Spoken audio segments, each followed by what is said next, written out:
जय श्री कृष्णा। 8वां अध्याय ब्रह्मा जी की उत्पत्ति।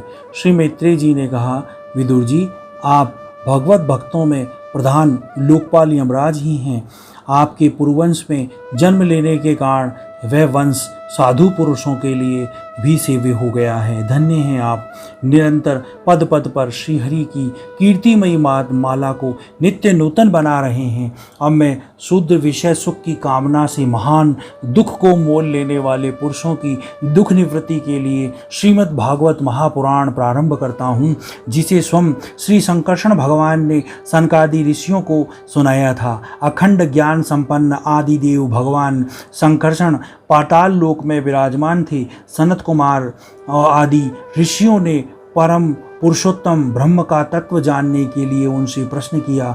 उस समय शेष जी अपने आश्रय स्वरूप उन परमात्मा की मानसिक पूजा कर रहे थे, उस जिसका वेद वासुदेव के नाम से निरूपण करते हैं, और उनके कमल कोश सरीखे नेत्र बंद थे। प्रश्न करने पर सनत कुमार आदि ज्ञानी जनों ने आनंद के लिए उन्होंने अध खुले नेत्रों से देखा। सनत कुमार आदि ऋषियों ने मंदाकिनी के जल से भीगे अपने जटा समूह से उनके चरणों की चौकी के रूप में स्थित कमल का स्पर्श किया, जिसकी नागराज कुमारियाँ अभिलाषित वर की प्राप्ति के लिए प्रेम पूर्वक अनेकों उपहार आदि सामग्रियों से पूजा करती है।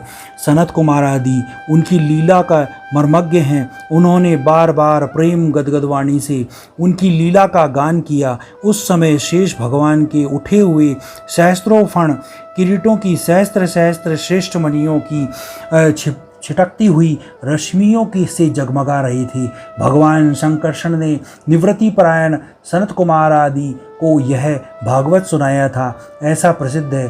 सनत कुमार आदि ने फिर उसे परम व्रतशील सांख्यायन मुनि को उनके प्रश्न करने पर सुनाया था। परमहंसों में प्रधान श्री सांख्याय जी ने को जब भगवान की विभूतियों का वर्णन करने की इच्छा हुई, तब उन्होंने अपने अनुगत शिष्य हमारे गुरु श्री पाराशर जी को और बृहस्पति जी को सुनाया था।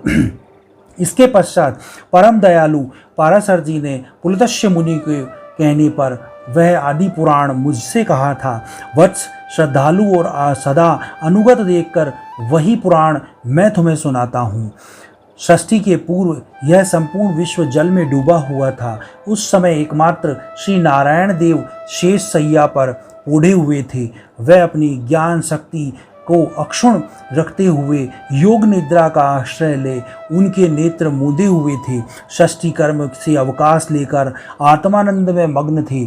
उनमें किसी प्रकार की क्रिया का उन्मेष नहीं था। जिस समय अग्नि अपनी दाहिका और शक्तियों को छिपाए हुए काष्ठ में व्याप्त रहती है, उसी प्रकार श्री भगवान ने संपूर्ण प्राणियों के सूक्ष्म शरीरों को अपने शरीर में लीन करके अपने आधारभूत उस जल में शयन किया। उसे षष्ठी काल आने पर पुनः जगाने के लिए केवल काल शक्ति को जागृत रखा।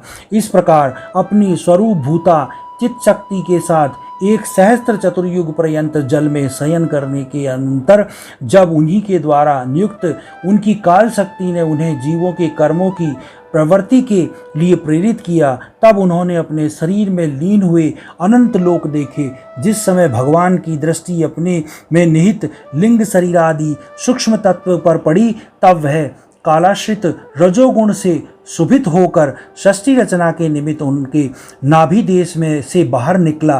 कर्म शक्ति को जागृत करने वाले काल के द्वारा विष्णु भगवान की नाभि से प्रकट हुआ। वह सूक्ष्म तत्व कमल कोश के रूप में सहसा ऊपर उठा और उसने सूर्य के समान अपने तेज से उस अपार जलराशि को दिदीप्यमान कर दिया। संपूर्ण गुणों को प्रकाशित करने वाले उस सर्वलोकमय कमल में वह विष्णु भगवान ही अंतर्यामी रूप से प्रविष्ट हो गए। तब उसमें से बिना पढ़ाए हुए ही स्वयं संपूर्ण वेदों को जानने वाले साक्षात्कार वेद मूर्ति श्री ब्रह्मा जी प्रकट हुए, जिन्हें लोग स्वयंभू कहते हैं। उस कमल की कर्णिका यानी गद्दी पे बैठे हुए ब्रह्मा जी को जब कोई लोक दिखाई नहीं दिया, तब वह आंखें फाड़कर आकाश में चारों ओर गर्दन घुमाकर देखने लगे। इससे उनके चारों दिशाओं में चार मुख हो गए। उस समय प्रलयकालीन पवन के थपेड़ों से उछलती हुई जल की तरंगमालाओं के कारण उस जल राशि से ऊपर उठे हुए कमल पर विराजमान आदिदेव ब्रह्मा जी को अपना तथा इस लोक तत्व के रूप कमल का कुछ भी रहस्य न जान पड़ा। वह सोचने लगे, इस कमल का कर्णिका पर बैठा हुआ मैं कौन हूँ? यह कमल भी बिना किसी अन्य आधार के जल में कहाँ से उत्पन्न हुआ है? इसके नीचे अवश्य ही कोई ऐसी वस्तु होनी चाहिए जिसके आधार पर यह स्थित है। ऐसा सोचकर उस कमल के नाल के सूक्ष्म छिद्रों में होकर वह जल में घुसे, किंतु उस जल में आधार को खोजते खोजते नाभि देश के समीप पहुंच जाने पर भी वह उस पर ना पा सके। विदुर जी उस अपार अंधकार में वो अपने उत्पत्ति स्थान को खोजते खोजते ब्रह्मा जी को बहुत काल बीत गए। जब काल ही भगवान का चक्र है जो प्राणियों को भयभीत करता रहता है, अंत में विफल मनोरथ हो जाने पर वहां से लौट आए और पुनः अपनी आधारभूत कमल पर बैठकर धीरे धीरे प्राणवायु को जीतकर चित्त को निसंकल्प किया और समाधि में स्थित हो गए। इस प्रकार पुरुष की पूर्ण आयु के बराबर काल तक अर्थात दिव्य 100 वर्ष तक अच्छी तरह योग अभ्यास करने वाले ब्रह्मा जी को ज्ञान प्राप्त हुआ। तब उन्होंने अपने उस अधिष्ठान को, जिसे वे पहले खोजने पर भी नहीं देख पाए थे, अपने ही अंतःकरण में प्रकाशित होते देखा। उन्होंने देखा कि उस प्रलयकालीन जल में शेष जी के कमलनाल सदृश गोर और विशाल विग्रह की सैया पर पुरुषोत्तम भगवान अकेले ही लेटे हुए हैं। शेष जी के 10,000 फण छत्र के समान फैले हुए हैं। उनके मस्तकों पर किरीट शोभायमान है। उनमें जो मणियां जड़ी हुई है, उनकी कांति से चारों ओर अंधकार दूर हो गया है। वे अपने श्याम शरीर की शोभा आभा से मरकतमणि के पर्वत की शोभा को लज्जित कर रहे हैं। उनकी कमर की पट पर्वत को प्रांत प्रदेश के छाए हुए सायकाल के पीले पीले चमकीले मेघों की आभा को मलिन कर रहा है। सिर पर सुशोभित स्वर्ण मुकुट स्वर्णमय शिखरों का मानमर्दन कर रहा है। उनकी वनमाला पर्वत के रत्न जल प्रताप ओजधि और पुष्पों की शोभा को परास्त कर रही है तथा उनके भुजदंड वेणुदंड का और चरण वृक्षों का तिरस्कार कर रहे हैं। उनका यह श्री विग्रह अपने परिमाण से लंबाई और चौड़ाई में त्रिलोकी का संग्रह किए हुए हैं। वह अपनी शोभा से विचित्र और दिव्य वस्त्राभूषणों से शोभा को सुशोभित करने वाले होने पर भी पीताम्बर आदि वेशभूषा से सुसज्जित हैं। अपनी अपनी अभिलाषाओं की पूर्ति के लिए भिन्न भिन्न मार्गों से पूजा करने वाले भक्तजनों को कृपापूर्वक अपने भक्तवच्छा कल्पत्रु चरण कमलों का दर्शन दे रहे हैं, जिनके सुंदर अंगुली दल नख चंद्र की चंद्रिका से अलग अलग स्पष्ट चमकते हैं। सुंदर नासिका, अनुग्रह वर्षी भुहें, कानों के झिलमिलाते हुए कुंडल की शोभा, बिंबाफल के समान लाल लाल अधरों की कांति एवं लोकहार तिहारी मुस्कान से युक्त मुखारविंद के द्वारा वे अपने उपासकों का सम्मान अभिनंदन कर रहे हैं। वत्स, उनके नितंब देश में कदम्ब कुसुम्ब की केसर के समान पित्तवस्त्र और स्वर्णमयी मेखला सुशोभित है। वक्षस्थल में अमूल्य हार और सुनहरी रेखा वाले श्रीवत्स की अपूर्व शोभा हो रही है। वे अवक्त मूल चंदन वृक्ष के समान महामूल केयूर और उत्तम उत्तम मणियों से सुशोभित है। उनके विशाल भुजदंड ही मानो उनकी सहस्त्र शाखाएं हैं और चंदन के वृक्षों में जैसे बड़े बड़े सांप लिपटे रहते हैं, उसी प्रकार उनके कंधों को शेष जी के कनफणों ने लपेट रखा है। वह नागराज अनंत के बंधु श्री नारायण ऐसे जान पड़ते हैं मानो कोई जल से घिरे हुए पर्वतराज ही हो।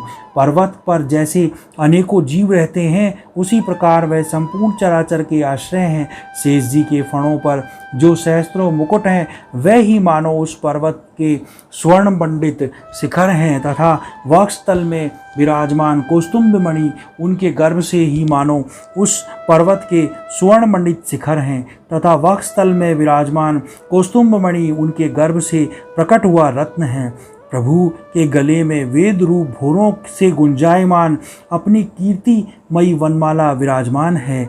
सूर्य, चंद्र, वायु और अग्नि आदि देवताओं की भी आप तक पहुँच नहीं है तथा त्रिभुवन में बेरोक टोक विचरण करने वाले सुदर्शन चक्र आदि आयुध भी प्रभु के आसपास ही घूमते हैं। उनके लिए भी आप अत्यंत दुर्लभ हैं।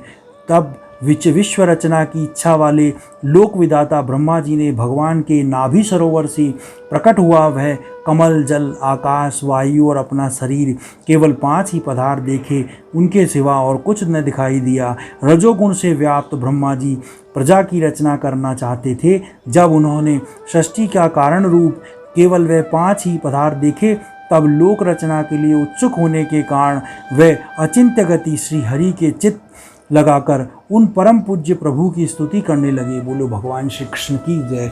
8वां अध्याय समाप्त। बोलो भगवान।